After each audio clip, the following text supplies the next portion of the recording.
스가랴서를 이제 살펴보게 되는 달입니다. 스가랴서는 이스라엘이 70년간 바벨론 포로 생활을 마치고 이제 돌아왔습니다. 그래서 예루살렘 성전, 무너진 예루살렘을 재건하는 그런 시기에 선포된 말씀입니다.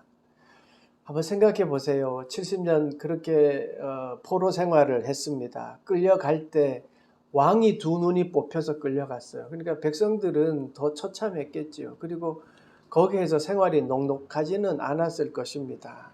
그렇게 포로 생활 70년이 끝나고 돌아왔습니다. 그리고 예언자들이 그렇게 70년 동안 선포했던 너희들은 돌아갈 것이다 라는 그 예언이 그대로 이루어졌습니다. 아이들이 마음이 어땠을까요? 아, 이제는 됐다. 이제는 잘 될 줄 알았습니다. 말씀대로 이루어졌고 그 자리에, 그 역사의 자리에 자신들이 서 있습니다. 아마 가슴 벅찬 상황이었을 거예요. 말로만 듣던 그 예루살렘에 되돌아왔고 뿐만 아니라 옛 영광을 회복할 수 있는 성전을 재건합니다.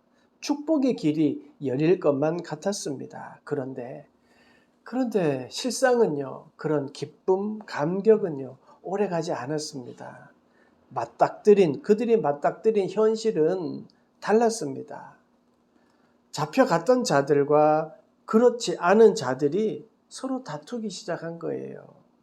서로 싸워요. 아마 처음에 서로 싸우지 않았겠죠. 뭐 고생했다, 뭐 이렇게 되는데 점점 살아가면서 서로 자기가 남은 자, 하나님의 남은 자라고 여기는 거예요. 그러니까 이런 거죠. 너 포로 생활 해봤어? 거기에서 어떻게 생활했는지 알아? 뭐 이렇게 자기가 알아주기를 바라는 거예요. 자기가 서로 그런 주장이 시작된 거예요. 그러니까 또 남아있던 자들은 그러는 거예요. 뭐 잘나서 거기 붙들려 갔냐? 뭐 이런 사건이 일어나게 되는 거지요. 그러니까 서로 자기들이 주도권을 갖기 위해서 서로 남은 자라고 싸우게 된 것입니다. 그리고 또 하나는요. 그 갈등이요. 북이스라엘 북왕국 출신들과 남유다 사이의 갈등이에요. 이건 오래된 거죠. 원래는 남유다 쪽에 예루살렘이 있어서 북왕국 사람들 와서 예배를 드리고 했잖아요. 그러다가 어느 순간 어떻게 됐어요? 베델과 단을 북이스라엘이 정해놓고 거기서 예배드리면서 우상을 숭배했잖아요. 그러니까 남유다 사람들 입장에서는 북이스라엘 사람들이 부정한 사람인 거예요. 탐탁지 않게 여겨서 그게 막 드러나기 시작했어요. 또 한 가지는요. 나라가 망했으니까 외부에서 사람들이 그 지역에 와서 살았을 거 아닙니까? 그 사람들과의 분쟁이 시작된 거예요. 그러니까 이게 따지고 보면요. 이제 와서 먹고 살기 위한 그런 갈등들이 시작되고 이권 다툼이 시작된 겁니다. 선지자들의 예언이 이루어졌고 큰 기대감을 가지고 예루살렘에 돌아왔지만 눈앞에 펼쳐진 상황은요. 축복, 형통이 아니라 어려움과 고통의 날이 시작되었습니다. 포로 생활에서 돌아온 사람들은 실현되지 않는 그런 왜 이러지? 하나님이 분명히 가라고 해서 왔고 성전도 재건하고 있는데 왜 이런 일이 생기지? 라고 하는 실망하게 되었어요. 그런 삶이 된 것이지요. 한마음 한뜻으로 예배 드리는 그 장소를 재건하고 있는데 오히려 다툼과 분열 그리고 실망이 닥쳐진 하루하루가 되는 거예요. 이런 상황, 이런 위기의 상황 속에서 하나님은 스가랴 선지자를 통해서 7가지 환상을 보여주십니다. 하나님은 그 환상을 통해서 도대체 이스라엘 백성에게 하시고자 하는 말씀이 무엇일까요? 오늘 본문은 7가지 환상 중에 5번째 환상입니다. 날아가는 두루마기 환상이라고도 부릅니다. 근데 이 모든 환상을 보면 볼수록요, 믿는 자들은 어떤 목적을 이룰 뿐만 아니라 그 과정도 하나님은 귀하다는 것을, 과정도 귀하게 여긴다는 것을 깨닫게 됩니다. 하나님은요, 성전 재건을 빨리 만들기 위해서 막 기적을 베풀고 선지자를 통해서 막 신비한 것을 갖다 주고 뭐 그런 게 아니에요.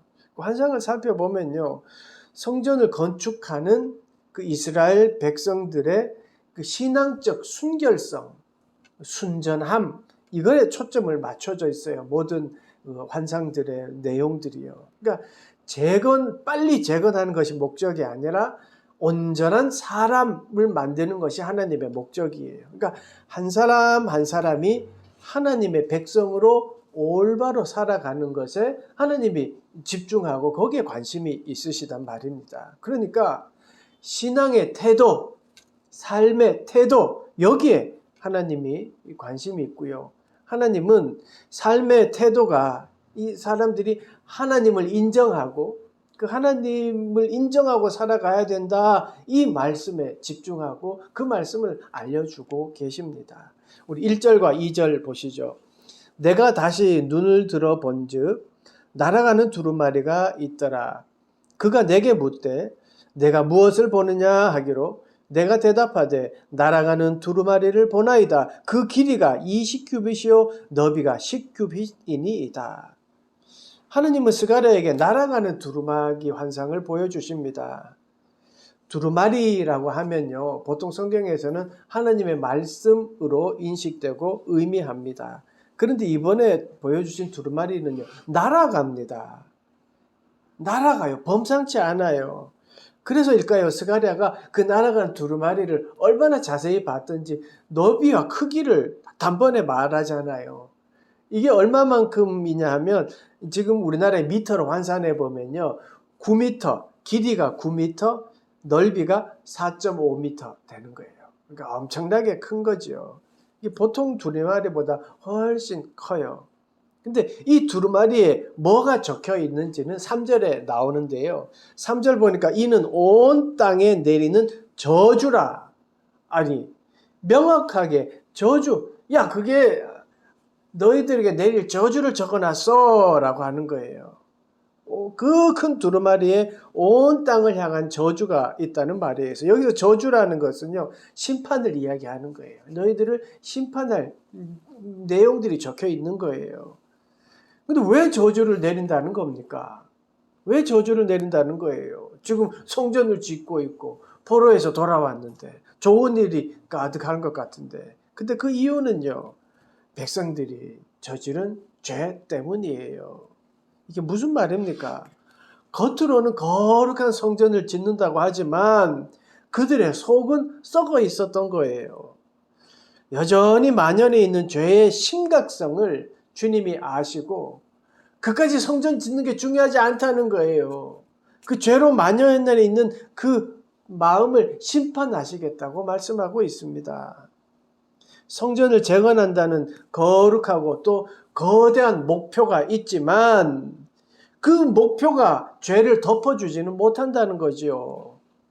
예루살렘 성전의 재건이라는 정말 가슴 떨리는, 그들에게 있어서 가슴 떨리는 놀라운 일을 하지만 그 일에 기대어 있다고 해서 스스로의 죄가 없어지는 것은 아니라는 말씀입니다.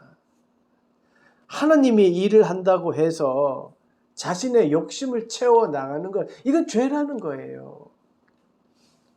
우리가 말끔히 차려입고 예배 드리고 한다고 해서 신앙생활 잘하는 건 아니잖아요.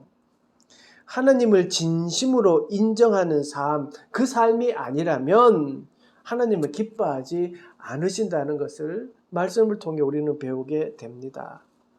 3절 보세요. 구체적인 이스라엘의 죄가 무엇인지를 이야기합니다. 그가 내게 이르되 이는 온 땅 위에 내리는 저주라. 도둑질하는 자는 그 이쪽 글대로 끊어지고 맹세하는 자는 저쪽 글대로 끊어지리라 하네. 두루마리가 이렇게 보면은 이렇게 해서 이제 넘어가는, 그러니까 이제 그렇게 끊어지는 것처럼 끊어진다는 거예요. 천사가 말하는 거예요. 도둑질하는 자는 끊어지고 거짓 맹세하는 자도 끊어진다고요. 저주의 이유를 말하고 있어요. 도둑질과 거짓 맹세는 십계명에 있잖아요. 도둑질하지 말라, 내 이웃에 대하여 거짓 증거하지 말지니라. 그러니까 8계명과 9계명입니다. 아마도요, 그 당시에 도덕질과 거짓 맹세가 만연했던 것 같아요. 그러니까 돌아온 자들과 그리고 머물러 있었던 자들의 재산적인 어떤 분쟁이 있었다라고 해요. 그러니까 우리 옛날에 우리 땅이었어. 아니야, 우리가 계속 살고 있었어. 뭐 이런 분쟁이죠. 그러니까 우리 역사에도 그런 일이 있었습니다. 뭐 땅 이야기는 아니지만 독립군, 광복군, 이거 우리나라에 굉장히 자랑스러운 우리의 역사잖아요. 근데 당연히 그러니까 해방 후에 독립군에 대한 보상이 있었습니다. 그런데 독립군에 대한 구체적인 어떤 근거가 미약하잖아요. 그래서 나 저 사람 그 군대에서 봤어. 뭐 나도 저 사람 봤어. 이렇게 하면 이게 독립군을 인정을 해줬다는 거예요. 그런데 정말 독립군도 있었지만 그 보상을 노리고 야 너가 나 해주라. 나도 너 해줄게. 이렇게 해서 가짜들이 많았던 거예요. 그러다 보니까 나중에 정산을 해보면 독립군보다가 더 많은 사람, 진짜 독립군보다 더 많은 사람이 독립군이 되는 그런 현상이 나타났다고 해요. 그러니까 욕심이 그런 거짓을 낳는 거잖아요. 이스라엘이 70년이 지난 뒤에 땅을 찾으려고 하고 아니 내 아버지 때부터 살았는데 이게 무슨 말이냐 이렇게 분쟁이 일어나고 또 재판에 들어가서도 거짓 주장을 하는 일들이 그냥 비일비재하게 일어났다는 거지요. 언약 백성입니다. 이들이요. 그래서 하나님이 바벨론에서 돌아오게 하셨고요. 하나님의 택한 백성입니다. 그런데 언약 백성의 정체성, 하나님의 그 율법의 말씀을 10계명을 지켜야 된다는 그 약속은 잊어버리고 욕심만 남은 거예요. 현실 앞에서. 이웃 사랑이란 언약은 있고 욕심이 지배하고 있습니다. 하나님의 은혜로 돌아왔는데 하나님의 은혜로 성전을 재건하고 있는데 백성들은 눈앞에 욕심을 가지고 기득권을 차지하려고 내가 잘 먹고 잘 사는 일에만 관심을 가지고 있어요. 그러니까 하나님이 경고하신 거예요. 거짓말하는 자는 끊어지리라. 거짓 맹세하는 자도 끊어지리라. 세번역 성경은 끊어진다는 말을요. 땅 위에서 말끔히 없어진다. 이렇게 해석을 했어요. 물론 원어가 뭐 비워지다, 정화하다라는 의미가 있기도 하지만 이 말씀을요. 문맥과 또 히브리어의 시제를 따져보면요. 정확한 의미가 뭐냐면 심판을 면제받아 왔을 뿐이다 라는 거예요. 하나님은요. 이스라엘 백성들이 마음이 중요했어요. 그러니까 심판으로 이제 끝났다. 너희들이 바벨론 포로 생활 한 것으로 모든 게 끝났다. 이게 아니에요. 잠시 미뤄둔 것 뿐이다. 잠시 면제받아 왔을 뿐이다. 심판이 끝난 게 아니다. 라고 말씀하고 있습니다. 여러분, 이스라엘 백성이 바벨론 포로로 왜 끌려갔습니까? 그리고 포로 생활에서 돌아오게 하신 분이 누구입니까? 근데 그걸 생각하지 않는 거예요. 하나님이 말씀대로 언약 백성대로 살지 않고 우상을 숭배해서 바벨론 포로로 끌려갔어요. 그럼에도 불구하고 하나님이 다시 되돌아오게 하셨어요. 그 하나님을 생각하지 않는 백성들이 되어버린 거예요. 그러면서 성전 재건한다고 하고 그러고 있으니까 하나님이 지금 심판을 말씀하시는 거예요. 바벨론 포로 생활을 경험했고 예루살렘으로 귀환하는 은혜를 입었음에도 불구하고 여전히 죄 가운데 있었던 것이죠. 하나님이 그런 모습이 안타까운 것입니다. 그래서 말씀하셨어요. 스스로 되돌아보고 돌아와라. 심판이 있음을 기억하고 살아라. 이 말씀이에요. 날아가는 두루마리가 의미하는 것은 언약 백성으로서의 계명을 어겼음에도 불구하고 하나님의 은혜로 아직 완전한 심판이 받지 않은 상태지만 반드시 심판한다. 그러니 제발 좀 언약 백성처럼 살아라. 심판이 있음을 믿고 살아라. 이 말씀을 하시는 거예요. 그러시면서 말씀하세요. 4절에서 이제 구체적인 심판의 모습을 말씀하십니다. 4절 보세요. 만군의 여호와께서 이르시되 내가 이것을 보냈나니 도둑의 집으로 들어가며 내 이름을 가리켜 망령되이 맹세하는 자의 집에도 들어가서 그 집에 머무르며 그 집을 나무와 돌과 아울러 사르리라 하셨느니라 하니라. 콕 집어서 지금 이스라엘의 잘못을 지적하십니다. 온 세상이 지금 도둑의 집이고 거짓의 집이다. 그래서 그것을 반드시 태워버린다. 하나님은요, 죄는요, 반드시 끝장을 내십니다. 심판이 있음을 믿고 살아야 되는다는 말씀이에요. 언약 백성이 언약과 상관없이 살고 있기 때문에 심판이 있음을 기억해라 라고 말씀하시는 거예요. 포로 생활에서 돌아온 사람들이요, 모든 것을 새롭게 시작해야 되잖아요. 우리가 성경에서 살펴봤지만 돌아오지 않은 사람도 많았어요. 그럼에도 불구하고 돌아왔다는 것은 희망을 가지고 왔잖아요. 그런데 현실은 그렇지 않았어요. 그러니까 점점 미천도 가지고 왔던 재물도 미천도 드러나고, 그러니까 원래 본성이 드러나는 거예요. 빼앗고 싶고, 옛날에 내 땅이었네. 동료들에게 서로 유리한 증언을 하면서 그냥 그렇게 살아갔던 것이죠. 그런데 잊었던 게 있어요. 본인들은 하나님의 백성이라는 사실이에요. 하나님의 백성이라는 것은 하나님의 말씀대로 살기로 결심한 자들이에요. 하나님의 말씀에 도덕질하지 말라, 거짓말하지 말라라고 되어 있음에도 불구하고 현실과 타협한 거예요. 그냥 둘이 뭉실하게 이렇게 살면 되지 뭐. 뭐 이렇게 해서 또 어떻게 하면 되지 뭐. 이렇게 살아간 거예요. 성전 재건이라는 것이 그 모든 것을 덮어주지는 않아요. 하나님이 원하시는 것은요, 성전을 재건하는 것이 아니라 언약 백성이 언약 백성답게 사는 모습이었습니다. 멋지고 큰 성전을 짓고 건설하는 거, 그게 신앙의 모습이 아니라는 거예요. 하나님의 말씀을 따르려고 하고 어떻게든 그 말씀대로 살아가려고 노력하는 그 마음을 하나님이 원하시는 것이고, 그게 바로 신앙인의 모습입니다. 겉으로 보이는 건 그리 중요한 것이 아닙니다. 성전 재건, 이스라엘 백성이 다시 70년의 포로 생활을 마치고 내가 이 땅에 왔다. 어떤 그런 보이는 것, 겉으로 그것은 중요한 것이 아니에요. 스가랴의 환상은 그것을 말해주고 있습니다. 중요한 것은 그 한 사람 한 사람의 마음입니다. 처음에는 포로 생활에서 돌아올 때의 마음은요, 처음에는 그랬을 거예요. 우리가 돌아간다. 하나님의 말씀이 성취되었다. 이제 열심히 살아보자. 아마 그랬을 거예요. 그런데 그 마음이요, 점점 흐려지게 된 거죠. 왜요? 현실 앞에서요.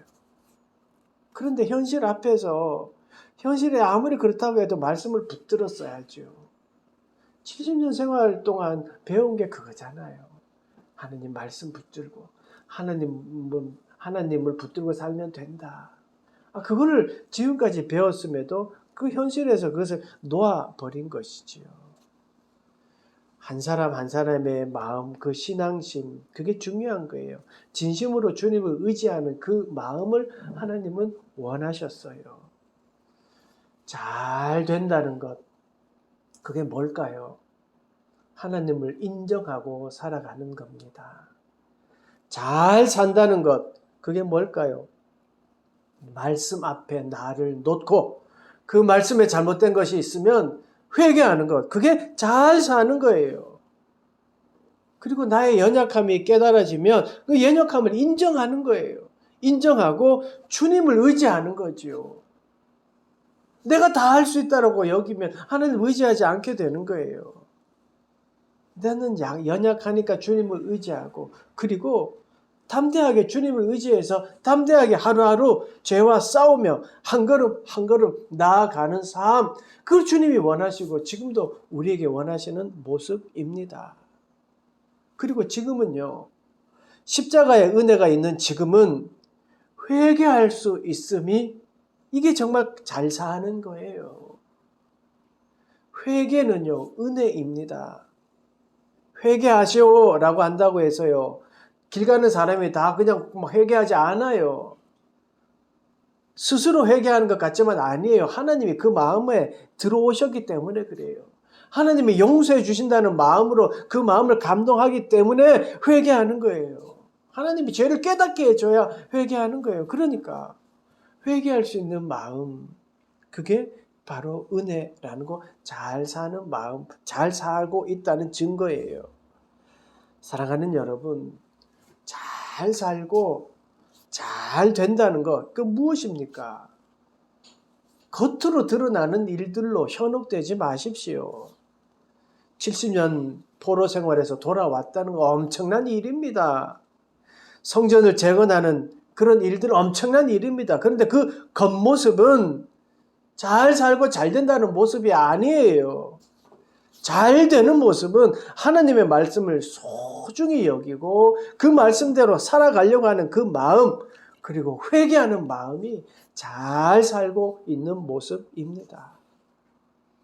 지금 우리에게 말씀이 소중하다고 여겨지고 회개할 수 있는 은혜가 나에게 있다면 잘 되고 있는 겁니다.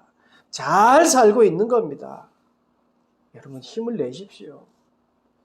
힘을 내십시오. 한 주간도 그렇게 주님의 은혜를 붙잡고 정말 잘 된다는 것은 무엇인지 깨닫고 그렇게 하나님의 은혜를 사모하며 살아가는 그런 여러분 되시기를 간절히 축원합니다. 기도하겠습니다.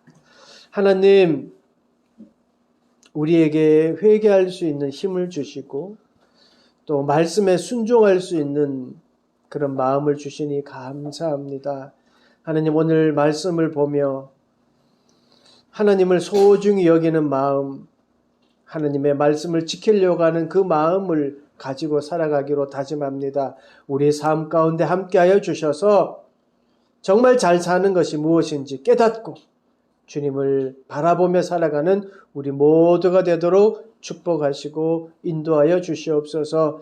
하나님, 질병과 또 치료 가운데 있는 모든 이들에게 하나님 치유의 능력을 허락하여 주시고, 혹 우리 마음 가운데 해결되지 않고 어려운 가운데 있는 이들이 있다면 하나님 찾아가 주셔서 그 마음에 지혜를 다해 주시며 무엇이 잘 되는 것인지 깨닫고 용기 얻고 힘없는 우리 모두가 되도록 축복하시고 인도하여 주시옵소서. 우리가 늘 기도하는 자립 청소년들에게 용기와 힘을 더하여 주시옵소서. 예수님의 이름으로 기도드리옵나이다. 아멘.